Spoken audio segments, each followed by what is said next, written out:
You get plenty of coverage of Oklahoma State football. You think you hear all the noise coming from Gallagher-Iba Arena when you get your Cowboy basketball news. But you don't. You just don't get it, do you? You don't. And there's a couple of Jordans here to fix just that. This is the Cowgirl Coverage Podcast. This could be a podcast. Anyone with a computer can make one. Here are your hosts, Jordan Keene and Jordan Bishop.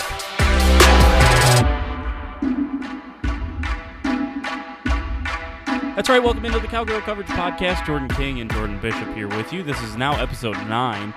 We cranking out 2 episodes. Give them a bonus episode yesterday, Jordan, and that being the Vanessa Shippey podcast. That was a really good interview, and really probably not technically a podcast because we just put the interview in there, but we're counting it. We're counting it. Yeah, it was really good.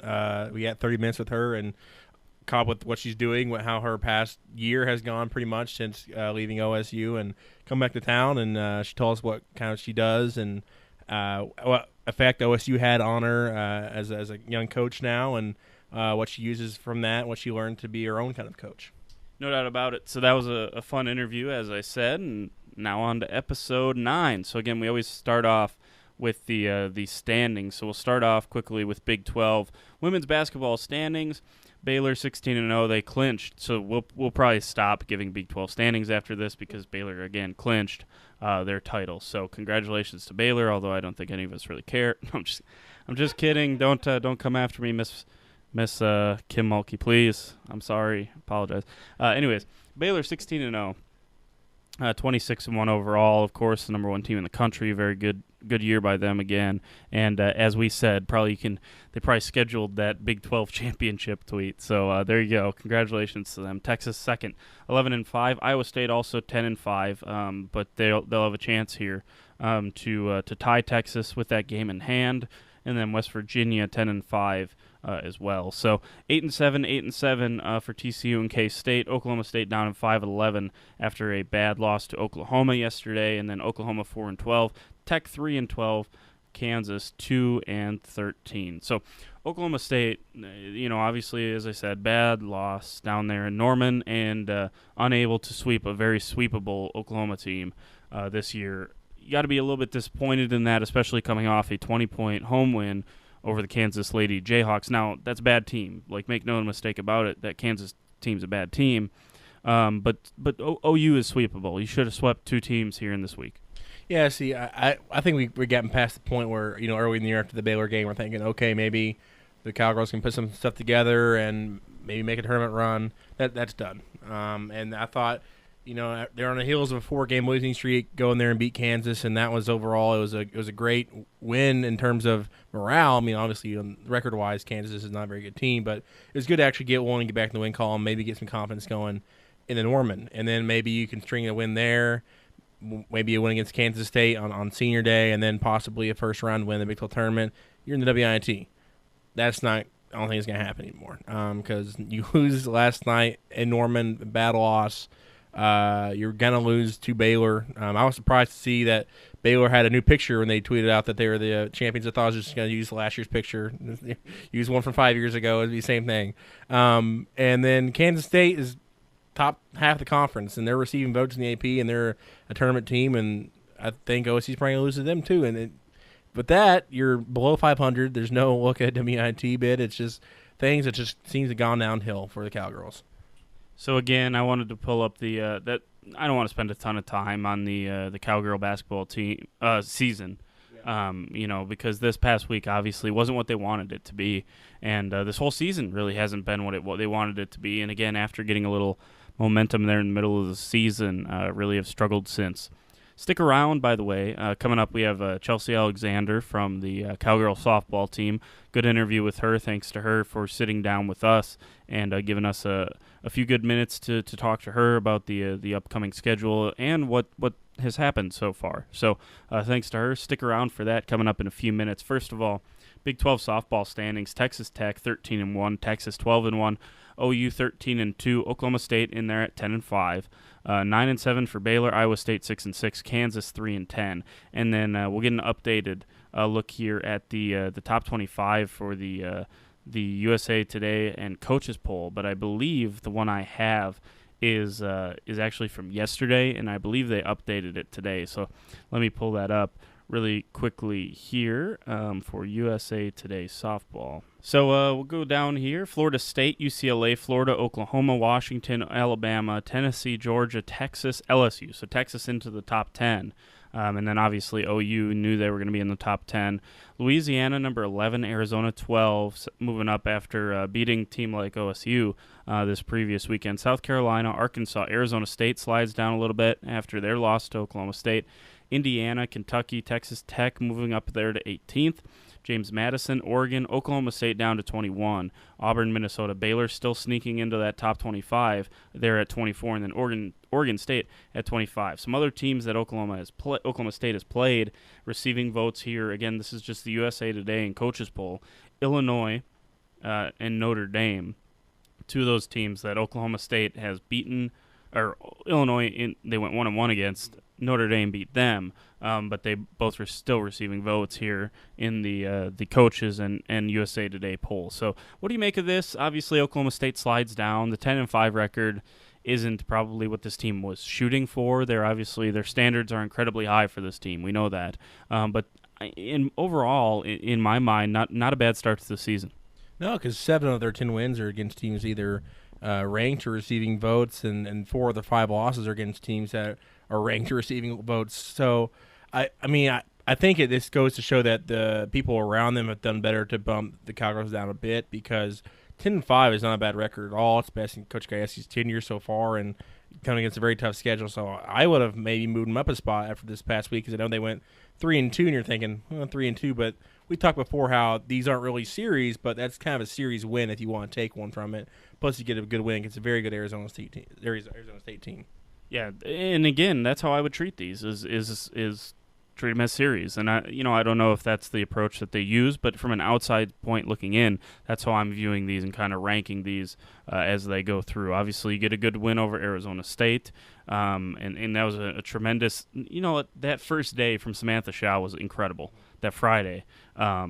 She shuts them out in the first game, shuts out Arizona State, and then I believe 4 RBIs or something like that in the first couple innings of the next game against San Diego State. And you can already see her presence a week after being named captain. Yeah, she has really made an impact the first few weeks after just coming in here from A&M, and she is a true game changer wherever she is in the field. And I really have liked what I've seen from her. I think this weekend it's a bit of an easier slate. I don't know how much she pitches. She's probably going to be seeing the field a lot. But I can make for sure that the first glimpse that most Cowgirl fans are going to get of her this weekend, it's going to be a good one. Yeah, I'm looking forward to that as well. Hopefully I'll be able to get out to one of the games this weekend. Obviously, busy weekend for me and you on the prep sports scene here in Oklahoma, but hopefully get out there and check out a couple of these games. So anything else you want to say about this softball team? We'll have a few words after the interview here with Chelsea coming up here, but if not, what should people look for or listen for? One or two things here from this interview with Chelsea Alexander, and again, really thank her for that. Well, and the first thing, something that I think before I talk about Chelsea was Michelle Richburg. She's really come on, a sophomore from Broken Bow. She didn't really play much last year. She only had 48 at-bats. She already has 38 through the first 2 weeks, and she's really earned that playing time and in right field, and she's earned her spot in the lineup. She had the 2 runs against Arizona State in that 2-0 win. So she's really come on. And then on the other side, Chelsea Alexander, we had on today, who is one of my favorite stories out of OSU, and she wasn't very highly recruited, coming out of a small town, kind of my neck of the woods in South Central Oklahoma a bit, and she really is a player that puts in the time. She is one of the best defensive players on the team, infield or outfield, and really had a good interview with her, and really liked what she says about what she uses to inspire her and how she just goes out and plays free and doesn't try to put too much pressure on herself. Yeah, and that's kind of something she's still learning how to do now with that job being hers, and they'll hear about that as well. So, again, thanks to her, and here's that interview with Oklahoma State Cowgirl Chelsea Alexander. Welcome back into the Cowgirl Coverage Podcast. Jordan King, Jordan Bishop here. We're down at the Cowgirl Clubhouse right now with Chelsea Alexander right now. Chelsea, thanks for taking out a few minutes and joining us. Thanks for inviting me. I'm excited. Absolutely. So we'll get started right off here. 10-5. best start under Coach Gajewski so far. One, how does it feel? And two, you've played some really good opponents, so 10-5 may not blow some people out of the water, but it's pretty good 10-5. Yeah. No, I mean, it's hard to complain when you're sitting 10-5. It's better than last year, so it's exciting. But I just feel like, Coach G's been saying it lately, but after I think the first, maybe second weekend, I was talking with, I think, my parents, and I was like, we haven't played near as good as we can. So you hear 10-5 and you got to be proud of it, but at the same time, like, we want to be better than that, and I know this team is. So that's the exciting thing, is that we can not play to our full potential yet and still be 10-5. I think we should be 12-3, but, you take those losses that you just got to eat them and go on. We played some top-tier teams. It's been exciting. LSU was a fun game, and we're playing quality softball against those teams, so it's exciting.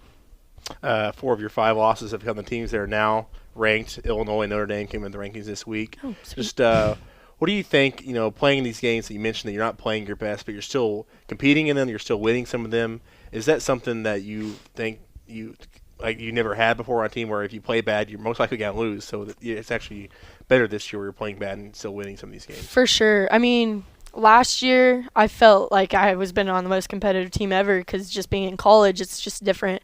But, I mean, going back, there's just teams like, once you're down, like, you're down, and that's it. There's no, we're just not playing good, and just trash this game and try and get the next one. I think Coach G said something like this the other day, is, like, we cannot put all of our pieces together and still win.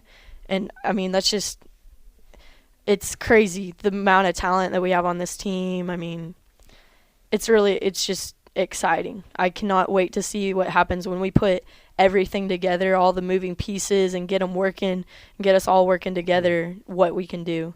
I mean, it's just, we're competitive against other teams, but we're really competitive against ourselves in a healthy way. So it's cool. Was that something that stood out? Obviously, the big comeback against Kentucky early on in the season, was that kind of something that stood out? Was like, this is the first good team, or top 15 team that you guys played, and it's looked early on in that game that was going to be too much for you guys, and then all of a sudden you end up pulling that one out late. Was that kind of a moment early on in the season where you looked at each other and said, hey, like, we can start poorly, but this is a team that can kind of bring it together? Yeah, I mean, I think that we knew we could be that, but it was like such a thrill to actually do it, because I think we've known, like, the talent and just what we can do as a team this year. We've known it, but seeing, you're like, kind of like, oh, like, when we come out against Kentucky like that, you're like, wait, we've been kidding ourselves, this whole time? But then it takes that, that one hit, that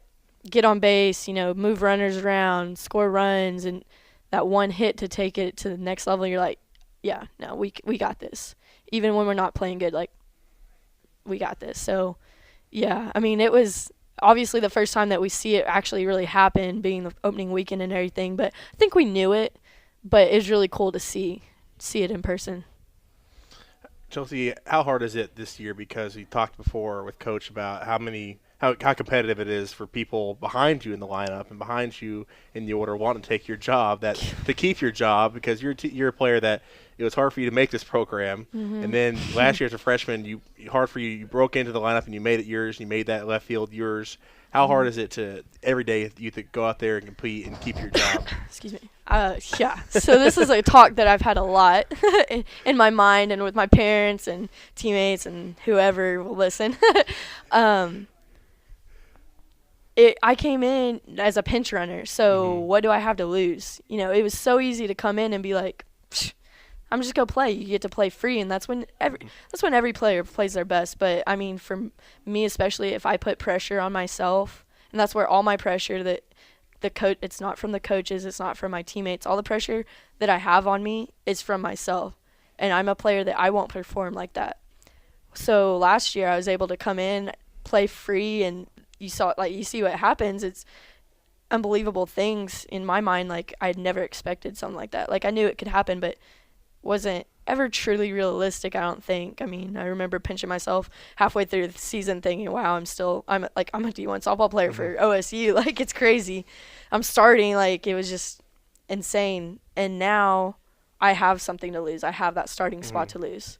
And the coaches are really good about, like, telling me, like, you know, it's yours. I'm not taking it from you, but you have to earn it. And so it's hard to find that balance of playing free and playing like you have the spot. Like, I just got to get back to playing like I have nothing to lose. And that's the only thing that, like, I can say about my play. It's hard with the level of talent that we have behind us, but I think I'm good enough to be in the lineup. I think I've proven that. So just continue to prove it to myself, because I know that's how I can prove it to everybody else, is when I believe it. So, is there anything in particular that you've learned this season that you can kind of use to help you play freely, or is that still something you're searching for? That's definitely something that I'm constantly working on. I don't know if I've found that one thing that can just set me off, but just diving into my faith is, you know, actually that's my one thing. If I go to church, read my Bible, you know, as much as I can, and I'm actively seeking out Christ, he's my one thing.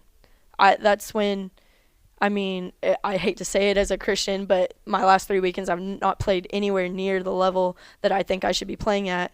I think that's one of the biggest reasons. So I'm putting all this pressure on myself to perform instead of worrying about the more important things. I mean, for me, that's the number one thing in my life, is my faith, and just having God.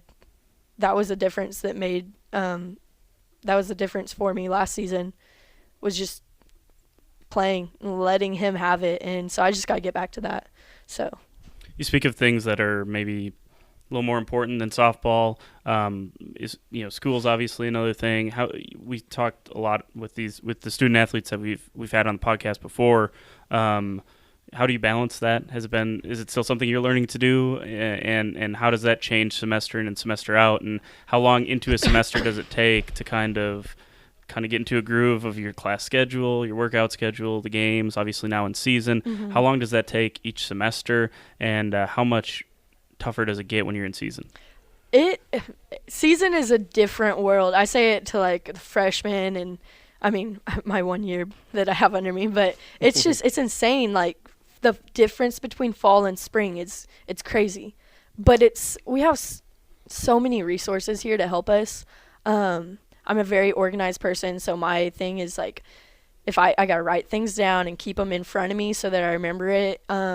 I have a lot of busy work in my my classes this year, or this semester, so just staying on top of those and, like, making sure I'm not waiting. Like, if I know I'm going to be traveling to Houston, you're not going to stuff due Friday. Well, we leave Wednesday, so I need to get it done Monday, Tuesday, maybe a couple little things Wednesday so that I can play. But, I mean, it changes semester to semester as, like, your classes do. As long as I'm writing things down and trying to stay in, like, a daily routine with everything and not just school, like, keeping everything, like, get my homework done before practice, know what I have to do after, and that sort of thing, like, just having a routine to get it all. This is my biggest thing, so. And we talked beforehand of you're doing university studies last year. Just kind of what's the plan for you? What's the outlook for you now? So I'm kind of excited. I might jinx this. I talked with my advisor the other day because I thought about switching over to, like, a marketing degree. I think I'd just lose too many hours if I switched colleges. I'd like to stay in the college vag. So I'm looking at gonna try and do a double major maybe. For sure, probably going to be ag communications by the time I graduate. But if I could double major with ag communications and ag business, and maybe I'm already set up for a minor in ag leadership, so I'd probably try and keep that if I can. But I'd really like to get out with a double major, just to probably make me feel better. But I think it'd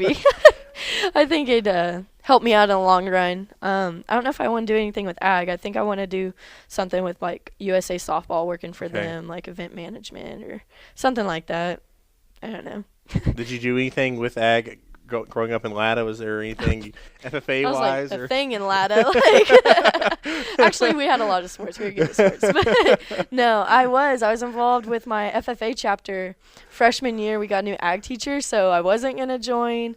new guy came in. I was like, all right, let's go for it. I ended up, I don't think I was an officer my first year, like the secretary my second year, and vice president and president as I went on.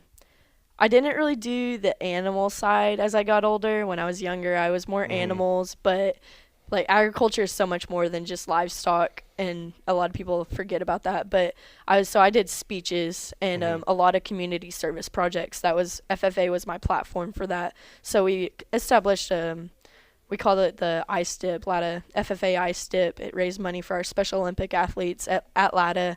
So when they come to Stillwater for state, they're able to go out and get ice cream, help pay for a hotel and stuff like that. And it actually still goes. So that's one most things that it's super cool for me. I'm really proud of the program that I was able to get that going and that it's still like sustained and it's still carrying on and making a difference. So I was involved in ag, but it wasn't just like cows and sheep. Like my little brother has cows, but that's not necessarily my thing. I think they're cute, but no. Is that something that we talked before last year of you being involved with the Special Olympics projects, you doing all these things? How close to home is that, and what are you doing up here? I know last year you were talking about trying to get all these things organized. It's a lot stuff to do plus softball, but what's kind of how much are you involved right now? With Special Olympics, I hate to say this, not as much as I used to be, and it eats at me because it is close to home for me. It is something that is so close to my heart. My little brother has Down syndrome. He's 9. And when we found that out, like, it just changed my world. Looking back, it was just small changes over time and stuff. It wasn't just a flip of the switch, but over time it was just he's impacted me in so many ways, just teaching me lessons that he doesn't even know he's teaching me, kindness and patience, and just I can't even name it all. So it's something that's really important to me. And I have a friend back home that I keep in touch with that she comes up and competes, and I try and get out to watch her. I mean, we have Micah that comes to the game. So I'm still, like, involved with it, I feel like, but I'm not actively helping like I need to. Coach G and I have had this talk, I don't even know how many times, about being a servant. Like, that's something that I thrive on, is being a servant. So I think the thing that I mentioned to you, I was talked to some people and they kind of shut it down and made it a little harder than I thought it was going to be. So that's something I'm still working on. Don't want to jinx that, but it's tough with softball to find time to do the things that make me for sure. And I know the others feel the same way, but it's really cool to be at a program that encourages stuff like that. I mean, you walk in and see it on our walls. He has us do it every year. I mean, the coaching staff here values that, and that I think that's one of the things that makes me fit in so well here, is that they know like the importance of that. So how important is fit as far as doing an extracurricular like being a D1 athlete? Like how big is fit to being part of like the Oklahoma State? Like, do you think you could do this if you didn't feel like this program was a good fit for you? I've said this to my mom before. I was like, I don't know if I could play softball anywhere else. Like, I really don't know if I could. I wasn't highly recruited and stuff like that, so it's easy to say, well, nobody else looked at you. Of course you wouldn't. But I really think that, and I mean, we're constantly learning how each other work and stuff. It's nowhere near perfect with the relationship that we have, but it's a process, and they're continuously trying to learn how I work, and I'm trying to be the best me for them. And, just that relationship that we have, I don't think I'd find it anywhere else, and I don't think I'd function without it. So playing softball, I wouldn't have wanted to go to school anywhere else, but I can 99% for sure say, wait, I don't know if I'm saying that right, but I don't think I could do it anywhere else. I don't think I'd play ball. And if I was on a team somewhere else, I'd be sitting the bench, I'm sure. So I just don't have many words for that. It's where I need to be. This is it. It's for me, so I love it here. And you're only a sophomore, and you showed your skill in the outfield last year. And Maddie Holcomb she was the leader back there, and now she's graduated. I know she's still around here, but it's kind of a younger group. I know Riley is is playing, and she's a redshirt senior, but she didn't play last year, and Yeah. then have Michelle out there. So you're kind of the old person in the group, being just a sophomore. Which is so, crazy. So how do you be a leader at such a young age? Yeah, for me, I think it's really just staying quiet, trying to, speak up when I need to, but for me, most of the time, it's leading by example, leading by action. I try and keep my head steady. I mean, I get worked up a lot of the times, and I need to stay calm. So just trying to focus on myself to be the best me for the team. So how can I best help the team succeed, whether it's in the lineup or out in the outfield. So whatever I can do to help the team is how I'm going to help them. I think that's how I lead. But out in the outfield, I just try and talk. I wasn't very good at that. Maddie used to get so mad at me. She's like, did you call that ball? I'm like, sorry. Like my top 10 catch at Texas, I did not call that ball. I didn't think I was going to catch it. I should have called it, but I did not call it. And she's like, call the ball. I was like, okay. So I just try and talk more, just be confident and be aggressive in the outfield, not sit back and I'm in the left side, so I really have to worry about Riley most of the time because I get the line all to myself. But with Riley, just being aggressive, and she's doing a lot better out there. She's getting a lot more comfortable, so she can get to balls. But at first, when you're practicing and stuff, they're like, go get the ball if you can catch it. So just being aggressive and talking because we're both fast. So, and now that she's comfortable, we both can get to balls. So as long as we're communicating, we're good. So. You saw Syracuse on the schedule. What was your first reaction when you saw Syracuse get put on the schedule? Like, bring Shippy home. I miss her. Her and Matt. I hope Matt comes. I don't have social media on my phone, so I don't know if there's been words or talk. Like, I hope Matt comes. I hope they're gonna bring a crowd out. I miss them. I went to church with them, so Matt went to Church of Christ and brought Shippy along and everything. So they're both members, and that made me feel even more at home in church faster. So they gave me relationships with people there. So I always felt like Shippy and I weren't like BFFs like off the field and everything, but I always felt really close to her. I don't know if she felt the same, but but I know like she was just a really big like role model for me. I don't know if she ever realized that, but with her faith and bringing the two of the faith and softball, being able to bring those two together, I really looked up to her. So I cannot wait for her to get home. I'm excited to see her. So yeah, I'm excited. One thing Matt orchestrated before he left with Vanessa was the social, and you get to deal with them in left field, and they're kind of your own personal. I know. cheering booth yeah, for you out I'm there. like, those are my boys out in left field. Like, I'm right there with them. They'll be cracking jokes, and I can't laugh because Coach P will get on to me and focus. Like, I love them. I love those guys. And being in left field, I'm like, I really don't want to play like anywhere else. Like, I'd rather stay out here with them. It's fun. Now I cannot wait to play at home. Like, I'm so excited for them. I don't think Matt leaving will make a huge difference. I hope not. I love them being out there and heckling the other team and heckling me and just giving us a hard time and just making us laugh because that's how I play the best. I mean, along with my faith, I just have to play loose. So if you keep me laughing, you'll see me out dancing in the outfield that I cannot dance at all. Like, it's bad, but that's when I'm going to play my best. So them being out there just helps the team. It's awesome. What's your walkout song for this year? People are the social guys might get mad at me. So my first one is it's called "When You're Hot, You're Hot" by Jerry Reed, I think. The Smoking the Bandit guy? Jerry Reed? Is that him? Yeah. Yeah. Okay, so it's guy. When You're Hot, You're Hot. So we'll see how that one goes. And then this other one is a song that I've never heard of before. It's like, what's it called?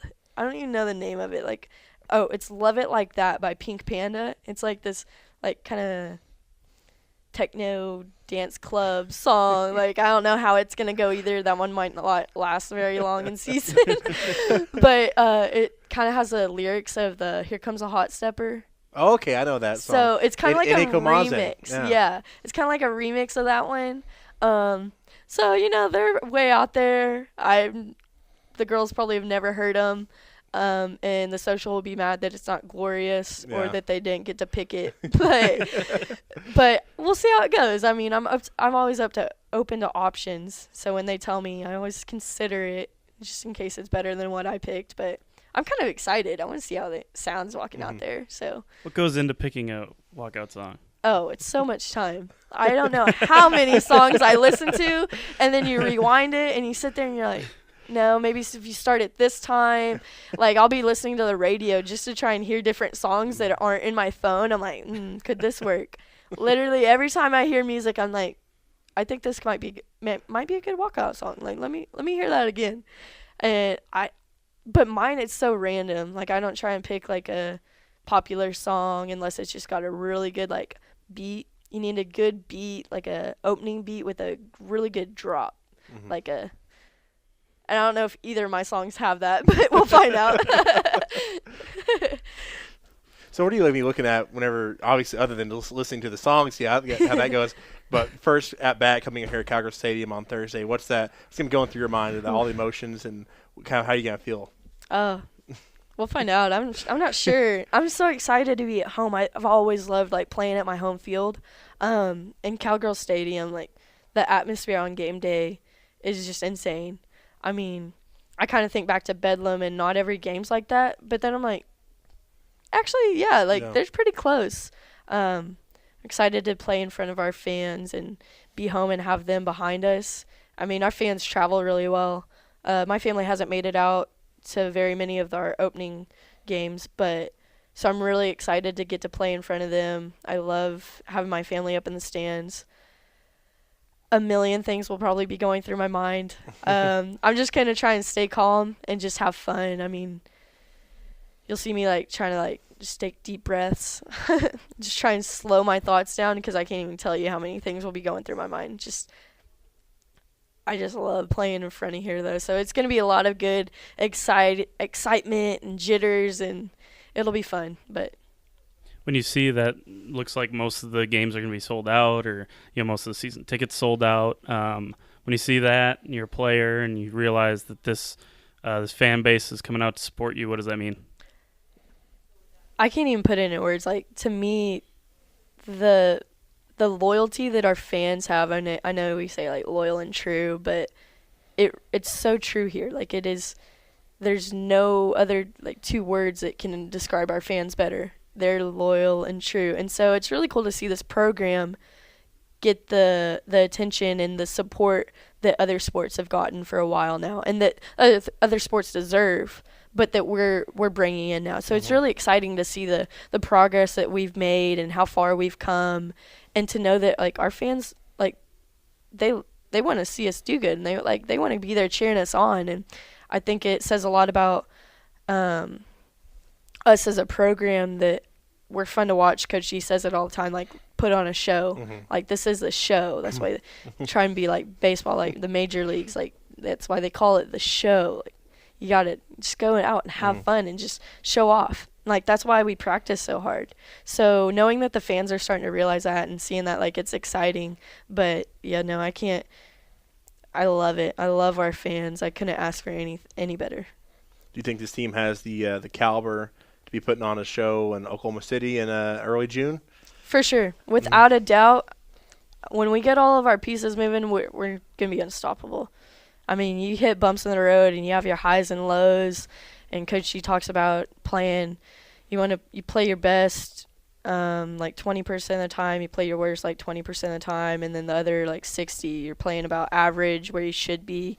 And we just got to figure out how to play at that top of the 60% and up into that 20. And you'll see us in Oklahoma City. I have no doubt that we could do it.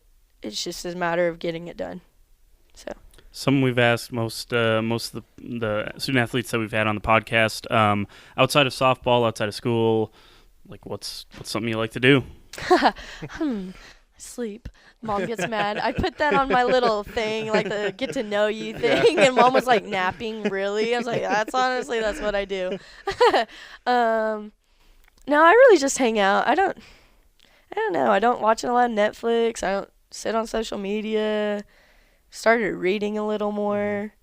Community service, when I have the time, that's kind of the trick, is you say, like, when you don't have softball in school is like, well, when is that? But when I don't, like, I like to be doing something that's helping somebody else. And that sounds kind of cliche, but that's when whether it's helping a friend do something or working with SAC, doing a legitimate community service event, I like to be helping other people. So if I'm not just hanging out or sleeping, like, that's kind of like what I'd like to do in my free time. So. Well, I know you say you don't watch a lot of Netflix, but something that's big on this team. I know John Langham's a super fan, but do you watch WWE any? Is that anything that you're into? No, I've never. I don't know if I've ever watched that. And my walkout song was like is it Bobby Roode? Yeah, I think that's who it was. Yeah, like Bobby Roode. I only know that because I had to go look up my song all the time, and it pops up. Like, I've never seen any of that. Like, if I do watch Netflix, I watch like a murder documentary or like crime documentary. I just watched just because we were traveling, so I had like some time to watch Netflix. Abducted in Plain Sight, like stuff like that. Yeah. That's what I'm into. Never seen WWE, so. Yeah, had to ask. Yeah, no, that's a fair question, especially since my walkout song was one of theirs. So, yeah, no, that's a good one. I think. Do you got anything else, Jordan? No, the one that Jordan's been asking a lot of is, you look at the emergence of some of these women's sports in the media, especially like softball, and I know Jordan's mentioned like the increase in coverage, ESPN, stuff like that. Obviously, you guys had Holly Rowe in here not too long ago, and she's obviously an inspirational story. But you think about that, and you think about your role in that, and softball and women's sports in general in 2019 and the way it's grown. What's it like being part of that? I've never really thought of myself as a part of that, growing up, that I'd have that opportunity. And it's so cool to me. I give lessons to a couple little girls, and their parents will text me after a game.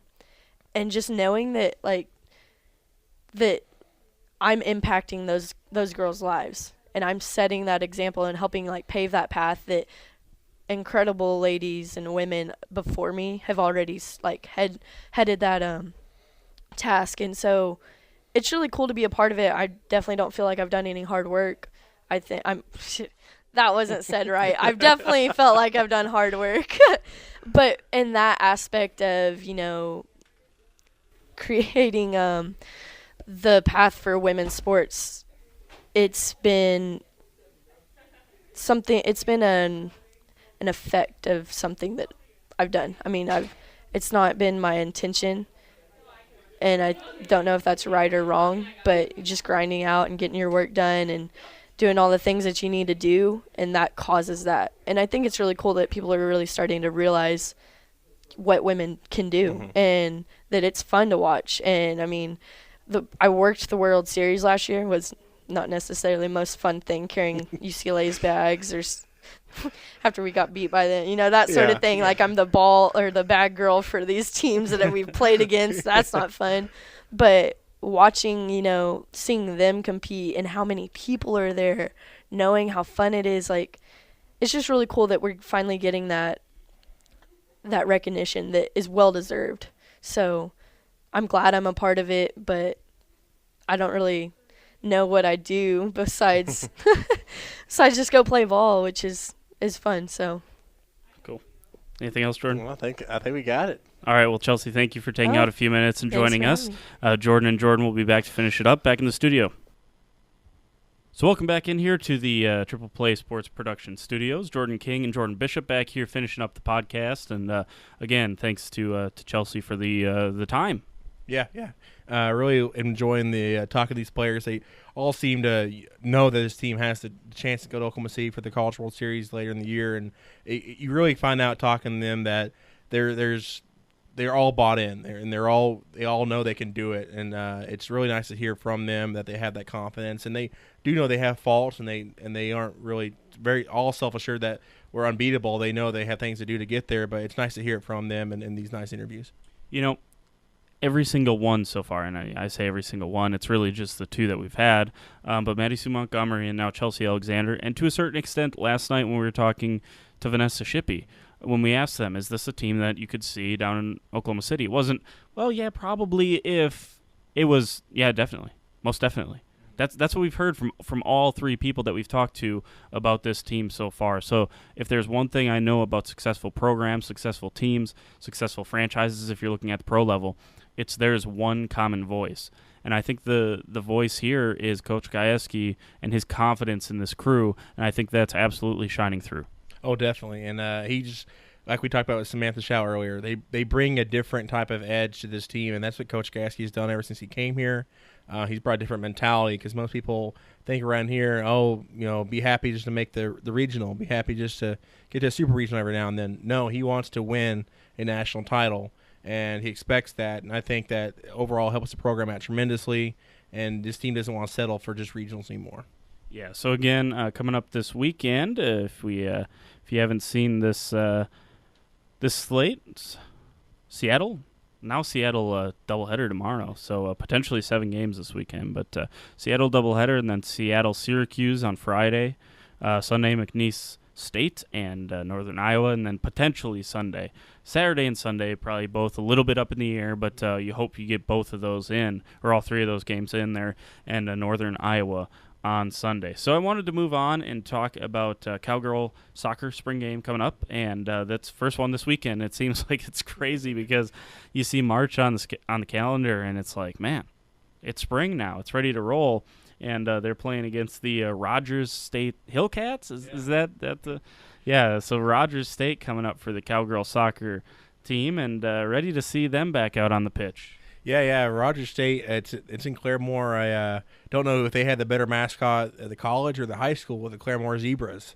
So it's pretty neat mascots over there at that side of the state. But I'm excited to see. I mean, obviously this weekend there's so much going on, and on the baseball side there's games too. But with the weather being how it is, I just hope it's a good match. I hope they can get all the way through over there at Patterson Stadium, and I hope fans get to see, because last year obviously the stadium was there, but it wasn't completely done. Now hopefully it's all the way done, and I just hope that it's a good match, and you get to see a preview of how this team's gonna look in the fall. And the coach for Rogers State is Yolanda Thomas, and she played at Oklahoma State. So an interesting connection. She played 4 seasons at Oklahoma State. And, there you go. She was a 3-time NSCAA All-American and NSCAA Scholar All-America honoree, and twice named Big 12 Player of the Year. That according to the Rogers State press release. So pretty successful at Oklahoma State, and gonna make the return back home. And I always wonder, and it's gonna be interesting, Tom Dorado on Where Are They Now, the popular I don't know what you call the popular nostalgia show here on Triple Play Sports Radio, on the radio side of things. He often talks to some of the baseball players, and I wonder what it's going to be like for the baseball players with O'Brate going in. Yeah. And it's kind of interesting with Neil Patterson Stadium now for the soccer players. You come back and you certainly want to see this new stadium and how cool it is to see this program headed in the right direction. But I wonder if there's not a twinge of jealousy in there, because you wish you could have played for facilities like this. But again, you got to realize that these programs and this athletic department as a whole really headed in a really good direction.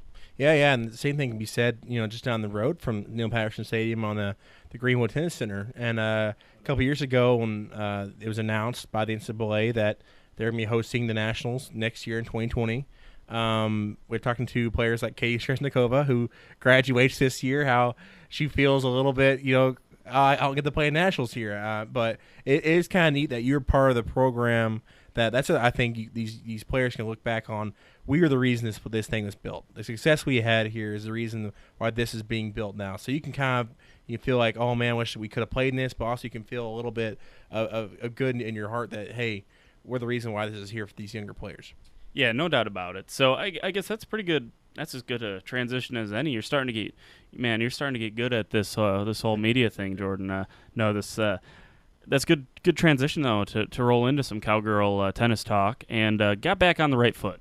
Yeah, they went to the Blue Gray Classic, which has been a kind of a leaping point for them, a launching point, if you will. The past couple of years, in 2016, they won it. against Pepperdine, who I think was a quarterfinalist in the NCAAs, and used that to help run through Big 12s, and then obviously onto the national title, and they lost by 1 point to Stanford that year. This year they're 4-5, and they have played probably the toughest schedule in the country. Their 5 losses are teams in the top 15, aside from Arkansas, and to go out this weekend, get 3 straight wins against a Texas Tech team that's just very good, that you've been jockeying back with atop the Big 12 the past couple of years. And I think is overall good momentum boost for them. They get another week off now, and then they got to host Gonzaga, and they start the outdoor season. But I really think that this tournament in Alabama helped them get back on the right track and help get some momentum going. And maybe anytime you get a win, it's good. But now you got 3 straight, especially of that fashion, against some really good teams. It might change your outlook, and you might be looking at the quarterfinals again, or maybe semifinals. Yeah, you certainly hope so, and it's good for you knew that CY's group over there wasn't going to be kept down for too long. They're just, they're a really good team, and played one of the top schedules up to this point in the country. So you had to feel like you felt pretty good about them moving forward. So and then Equestrian, another win, back-to-back wins for them. They beat, I believe it was number 2 or number 3 SMU, and then they come back and close out Big 12 play against TCU, and they get a win there. Yeah, TCU is a team that beat them in the fall, and they come back and win this one. I think it was a good home crowd there, and you get some wins going now back-to-back, and like we talked about last week, get some momentum just like the tennis team, and it's a whole different story. So it's a team that has been there before, and they've won multiple national championships. So now you got some momentum going for you, and maybe things will work out. That postseason comes around, get some things going your way, because you feel that confidence now. Where we got golf going this weekend, Jordan? We're going over to the one we talked about last time, man. Down South Carolina, the old Hootie and the Blowfish, the Darius Rucker and the Collegiate. I really do love that. That is a thing, because that's so cool that somebody like Darius Rucker really likes women's golf, especially collegiate golf, which most times people think, okay, yeah, they like women's golf, they like the LPGA. But no, collegiate golf. And on the women's side, that he has his own tournament in South Carolina, and I think that's pretty cool. The Cowgirls we talked about, when they didn't finish the way they wanted to, New Orleans, but they have that young team, and they're a team that I think, I don't foresee them maybe winning any tournaments this year, especially these tougher ones, because this is a big one in South Carolina this week. But I do think that get some good play against some of the better teams in the country, some of the better players. You get some confidence going for yourself that things are going to get better in the future, and especially with that young core. Yeah, and again, they got some time off before that, 8th, 9th, and 10th for the Darius Rucker, but like you said, it's going to be, we kind of talked about it, and you hate to see a team, finish 13th of 18th. But, there were a lot of top 50 teams playing in that, and they finished ahead of a couple of them, too. So that was a good job down there at the Sugar Bowl. And like I said, at least one of our programs playing in the Sugar Bowl. I'm sorry.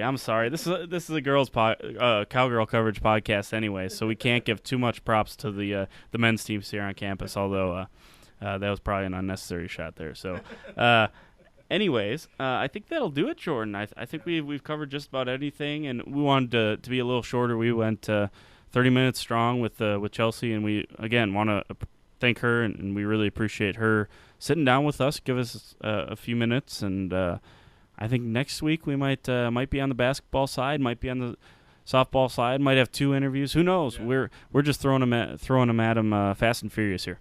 Yeah, basketball season is winding down. Next week is senior day and Big 12 tournament. So on the softball season, and then obviously soccer gets started this weekend for the spring season. So that'll be in full flow next week. So the ending of one season and then the beginning of many more. So it's an interesting time right now.